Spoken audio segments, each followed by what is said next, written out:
안녕하세요. BNN의 랑아입니다. 오늘은 턱 관절에 대해 전문적으로 인터뷰를 해보도록 하겠습니다. 안녕하세요, 원장님. 소개 한번 부탁드립니다. 예, 반갑습니다. 턱관절 환자를 주로 보고 있는 김용식이라고 합니다.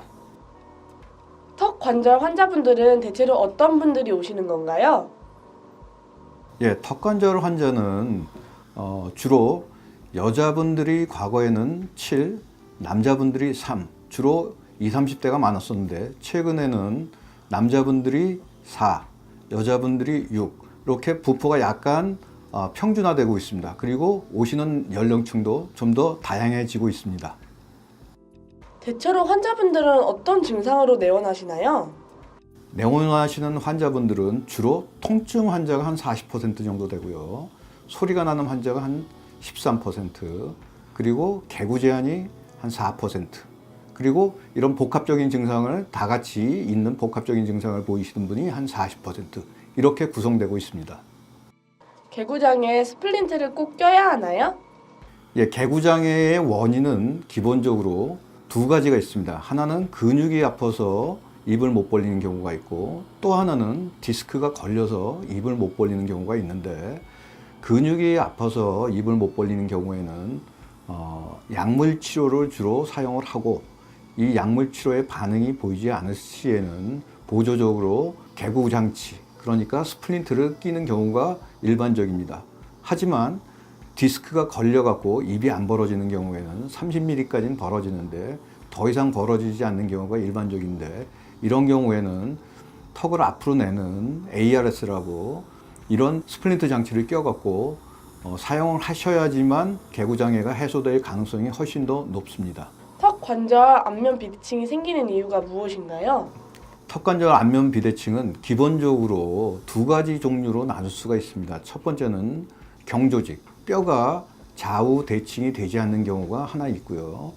두 번째는 연조직, 그러니까 근육이나 얼굴 쪽에 피부가 한쪽이 두드러지게 커지는 경우가 있습니다. 그래서 이런 경우에는 턱이 좌우가 비대칭인 경우는 수술로서 해결이 되고, 연조직의 경우에는 스플린트를 끼거나 보톡스를 놓거나 아니면은 도수 치료나 일반적인 마사지나 아니면은 물리치료를 이용하시면은 비대칭의 정도가 상당히 개선이 될 수가 있습니다. 퇴행성 턱 관절일 때 냉찜질을 해야 되나요? 온찜질을 해야 하나요? 기본적으로 더운 물 찜질을 하시는 게 맞습니다. 더운 물 찜질을 해야지 혈류 순환이 잘 되고, 혈류 순환이 잘 돼야지 빨리 낫게 됩니다. 얼음 찜질을 하는 경우는 대개는 타박상을 처음에 입었을 때 통증을 완화시키는 게 일반적인 겁니다.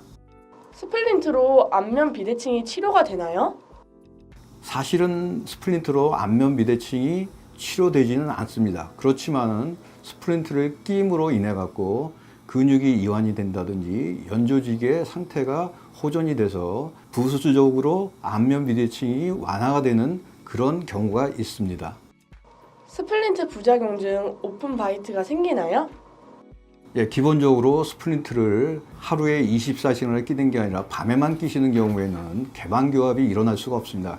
개방교합이 일어나는 경우는 스플린트를 24시간 장기간 끼는 경우나 아니면은 퇴행성 턱관절염이 와서 뼈가 녹아갖고 턱이 뒤로 돌아가는 경우, 이런 경우에 개방교합이 생깁니다. 그래서 기본적으로 스플린트로 인해서 생기는 경우는 거의 없습니다. 턱 관절 환자는 어떤 직업군이 많을까요? 예, 기본적으로 저희가 네 가지 직업군으로 이제 나눌 수가 있습니다. 첫 번째, 가수, 실용음악가, 뮤지컬, 성악, 합창, 이렇게 목을 많이 쓰는 직업군이 있고요. 두 번째, 선생님, 학원 강사, 텔레마케터, 목사님, 아나운서, 배우, 성우, 구강을 많이 사용하는 그룹이 있습니다. 세 번째는 수험생, 그 부모님들.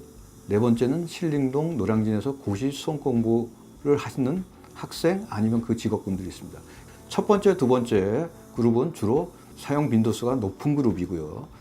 세 번째, 네 번째는 스트레스가 많고 자세가 안 좋은 그룹입니다. 그래서 이런 그룹, 네 가지 그룹들이 가장 일반적으로 턱관절 증상이 많이 나타나는 그룹들입니다. 그럼 턱 관절에서 소리가 나는 이유가 무엇일까요? 턱관절은 이제 소리가 세 가지 소리로 저희가 구분을 할 수가 있습니다. 첫 번째, 자기만 느낄 수 있는 클리킹. 두 번째, 딱딱 소리가 너무 커갖고 남한테까지 들리는 소리, 팝핑. 세 번째 소리는 사각사각 찌그덕찌그덕 모래 갈리는 소리가 나는 크레피터스. 첫 번째, 두 번째 클리킹, 파핑은 디스크가 빠졌다가 자기 자리로 돌아오면서 나는 소리인데 그 빠진 정도에 따라서 소리의 크기가 차이가 있습니다. 그리고 세 번째 모래 갈리는 소리가 나는 크레피터스는 기본적으로 퇴행성 턱관절염 환자에서 많이 나오는 소리입니다. 그런데 이 소리가 일주일에 몇 번 났다고 해서 이걸 소리 난다고 얘기할 수는 없습니다. 그래서 규칙적으로 반복적으로 계속 소리가 나야지 소리가 난다고 저희가 평가를 하고 있습니다. 턱 관절을 안 생기게 하는 예방법이 있을까요? 네, 가장 기본적으로 지켜야 될 거는 지나치게 크게 입을 벌리거나 하품을 크게 한다든지 소리를 크게 낸다, 노래를 많이 부른다, 껌을 계속 씹는다, 이런 이제 기본적으로 턱을 지나치게 과도하게 사용하는 경우가 금물이고요. 두 번째는 음식을 먹을 때 지나치게 딱딱한 음식, 갈비, 껌, 땅콩, 가능하면은 턱이 안 좋을 때는 이런 것들을 좀 작게 잘라서 드셔야 되고, 세 번째 가장 안 좋은 버릇들이 있습니다. 기본적으로 뭐냐면 턱을 괴거나 손톱을 깨무거나 입술을 뜯거나 엎어져서 자거나 한쪽을 기대서 자거나, 이런 버릇들은 자꾸 턱관절을 자극을 해갖고 통증을 야기시킬 수가 있습니다. 이 세 가지를 기본적으로 가장 주의해야 되는 버릇들입니다. 턱 관절에서 소리가 나면 치료 방법이 어떻게 되나요? 턱관절에 소리가 나는 경우에는 세 가지 소리가 있었는데, 기본적으로 클리킹이 굉장히 많습니다. 전체 인구의 30에서 40%가 클리킹 소리가 납니다. 단지 소리만 나는 것 같고 치료는 안 하고요. 소리가 나면서 통증이 있거나 교합이 안 좋거나 입이 안 벌어지거나 뼈가 녹는다든지 이런 부가적인 증상이 있어야지 치료를 하고요. 소리가 지나치게 커갖고 파핑이라든지 아니면 모래 갈리는 소리가 나면은 증상이 악화될 수 있기 때문에 치료에 들어갈 수가 있습니다. 그리고 단순히 소리만 나는 것은 그 치료가 완벽하게 되지는 않습니다. 70% 정도만 소리가 없어지거나 완화가 되고 30%는 소리가 없어지지가 않습니다. 그래서 현재는 단순히 소리만 없애는 치료는 하지는 않고 있습니다. 네, 원장님 좋은 말씀 감사합니다. 예, 감사합니다. 네, 여기까지 이포치과 김용식 원장님과 함께 턱 관절에 대해서 알아보았습니다. 다음 영상에서는 더 좋은 정보들을 가지고 찾아뵙겠습니다. 감사합니다.